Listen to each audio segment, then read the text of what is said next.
আসসালামু আলাইকুম এভরিওয়ান, কেমন আছেন সবাই? আশা করি অনেক ভালো আছেন। তো যুগান্তর নবম জাতীয় পে স্কেল সম্পর্কে একটি নিউজ করেছেন। এখানে বলা আছে মহার্ঘ ভাতার মতো পে স্কেল বাতিলের ষড়যন্ত্র করছে সরকার। এমন অভিযোগ তুলেছেন বিএনসিপির নেতা হাসনাত আবদুল্লাহ। বিএনপি কি বলছে এই নবম জাতীয় পে স্কেল বাস্তবায়ন স্থগিত হওয়ায় বিস্তারিত। পে স্কেল বাতিলের ষড়যন্ত্রের ভেতর থেকে হচ্ছে, অর্থাৎ এই যে পে স্কেল বাস্তবায়ন হয় আবার হয় না, বাস্তবায়ন হতে চাচ্ছে আবার হচ্ছে না, এর ষড়যন্ত্র ভেতর থেকে হচ্ছে সেটি বুঝতে হবে আমাদের। দেশের রাজনৈতিক অঙ্গনে ফের তোলপাড় সৃষ্টি করছে একটি বিতর্কিত মন্তব্য। হাসনাত আবদুল্লাহ এক বিস্ফোরক অভিযোগ তুলে বলছেন মহার্ঘ ভাতার মতোই এবার পে স্কেল বাতিলের ষড়যন্ত্র করছে সরকার। আজ তিনি বলেন, সরকারি কর্মচারীদের জীবনযাত্রার ব্যয় যেভাবে বেড়েছে, তাদের নতুন পে স্কেল কার্যকর না করা মানেই প্রশাসনের ভিতরে দুর্বলতার সৃষ্টি করা। অথচ সরকার নাকি নেপথ্যে এমন এক সিদ্ধান্ত নিতে যাচ্ছে যা কার্যত পে স্কেল বাতিলের সমান।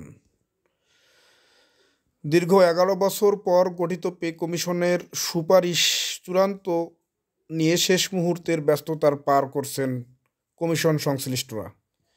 তবে গত রোববার অর্থ উপদেষ্টা সালাউদ্দিন আহমেদ এর এক বক্তব্যের বুক ভেঙেছে কর্মকর্তা কর্মচারীদের। উপদেষ্টা বলেন, নতুন পে স্কেলের সিদ্ধান্ত নেবে আগামী সরকার। এই বক্তব্যের তীব্র বিরোধিতা করেছেন হাসনাত আবদুল্লাহ। তিনি আরও বলেন, এই সরকার বুঝে শুনেই এমন সিদ্ধান্ত নিচ্ছে, যেন সরকারি চাকরিজীবীদের মধ্যে ক্ষোভ ছড়িয়ে পড়ে এবং সাধারণ মানুষের নজর অন্যদিকে ঘুরে যায়। তিনি দাবি করেন যেভাবে অতীতে মহার্ঘ ভাতা বন্ধ করে মানুষকে ঠকানো হয়েছিল, ঠিক সেইভাবেই এখন পে স্কেল নিয়ে নাটক সাজানো হচ্ছে। সরকারের কিছু উপদেষ্টা বলছেন অর্থনৈতিক সংকটের কারণে পে স্কেল কার্যকর করা সম্ভব নয়। কিন্তু প্রশ্ন হলো, নির্বাচনের সময় কোটি কোটি টাকা ব্যয় করা যাবে, অথচ কর্মচারীদের প্রাপ্য বেতন কাঠামো দিতে গেলে এত টালবাহানা কেন? সরকারের অর্থ উপদেষ্টা দলের একাধিক সূত্রে জানিয়েছেন, সম্প্রতি প্রধান উপদেষ্টার সঙ্গে বৈঠকে পে কমিশনের ভবিষ্যৎ নিয়ে আলোচনা হয়েছে। সেখানে কেউ প্রস্তাব দিয়েছেন পে স্কেল স্থগিত রাখার, আবার কেউ বলেছেন একেবারেই বাতিল করার জন্য। দেখেছেন কত বড় কাজ! পে স্কেল একবারেই বাতিল করার জন্য কিছু এমন কথাও এসেছে। যদিও সরকার আনুষ্ঠানিকভাবে এ বিষয়ে কিছু জানায়নি, তবে প্রশাসনের ভেতরে এখন কুঞ্চন। আগামী মাসের প্রজ্ঞাপনে হয়তো বড় কোনো ঘোষণা আসতে পারে। অন্যদিকে পে স্কেল নিয়ে আন্দোলনরত আহ, সরকারি কর্মচারীরা এখন আগের চেয়ে বেশি উত্তেজিত। বিভিন্ন সামাজিক মাধ্যমে চলছে প্রতিবাদ, চলছে হুঁশিয়ারি, পে স্কেল বন্ধ বন্ধ মানে আমরা আন্দোলন নামব।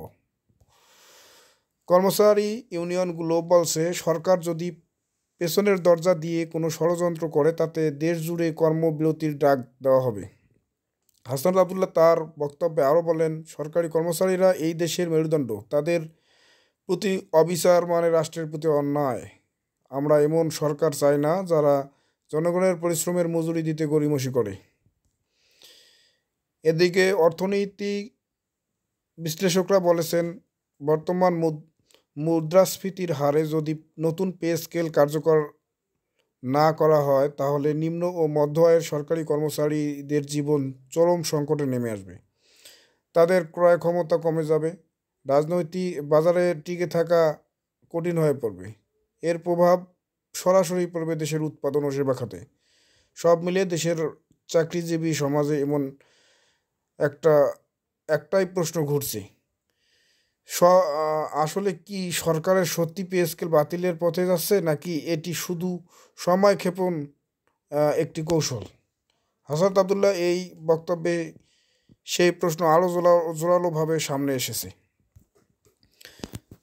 দেশের রাজনৈতিক পর্যবেক্ষণ করা মন দেশের রাজনৈতিক পর্যবেক্ষকরা মনে করছেন পে স্কেল ইস্যু এখন সরকারের জন্য সবচেয়ে বড় জনমত সংকট হয়ে দাঁড়াতে পারে। এখন চোখ থাকবে সরকারের পরবর্তী সিদ্ধান্তের দিকে। তবে কিছু কিছু মহল মনে করছেন বাংলাদেশের জাতীয়তাবাদী দল বিএনপি এই পে স্কেল এই সরকারের আমলে বাস্তবায়নের ঘোর বিরোধিতা করছেন, কারণ এটি বাংলাদেশের ইতিহাসে একটি বড় সিদ্ধান্ত। আর এই সিদ্ধান্ত যদি নির্বাচনের পর বিএনপির সাথে সাথে গ্রহণ করে এবং 2 থেকে 3 মাসের মধ্যে সেটি বাস্তবায়ন করে, তবে বিএনপি জনপ্রিয়তা অনেক বেড়ে যাবে। তাই তারা এই সুবিধাবাদী চাল চলছে যাতে তাদের জনপ্রিয়তা অক্ষত থাকে এবং আরও বেড়ে যায়, এটিই বলছেন কিছু বিশেষজ্ঞ মহল। জনগণ জানতে চায়, মহার্ঘ ভাতার মতো আরেকটি অধ্যায় কি শুরু হতে যাচ্ছে, নাকি সরকারের শেষ পর্যন্ত চাপের মুখে পে স্কেল বাস্তবায়নের পথে ফিরবে? সময় এখনোই সেই উত্তরের অপেক্ষায়। তাহলে এই যে নবম জাতীয় পে স্কেল, এই নবম জাতীয় পে স্কেল বাস্তবায়ন করার জন্য আমাদের সবাইকে একসাথে কাজ করতে হবে। তা না হলে এই নবম জাতীয় পে স্কেল বাস্তবায়ন সহজে হবে না, এর ভেতর অনেক চক্রান্ত চলতেছে। তো এই নবম জাতীয় পে স্কেল ও মহার্ঘ ভাতা সহ শিক্ষণীয় যে কোনো বিষয়ে তথ্য আপডেট পেতে আমাদের এই চ্যানেলটিকে সাবস্ক্রাইব করে পাশে থাকবেন, আর ভিডিওটি শেয়ার করে দেবেন যাতে সকল কর্মকর্তারা ভিডিওটি দেখতে পারে এবং আন্দোলনের ডাক দিতে পারে। তো ভিডিওটি এ পর্যন্তই। ভিডিওটি ভালো লাগলে অবশ্যই চ্যানেলটিকে সাবস্ক্রাইব করে পাশে থাকবেন। ধন্যবাদ সবাইকে।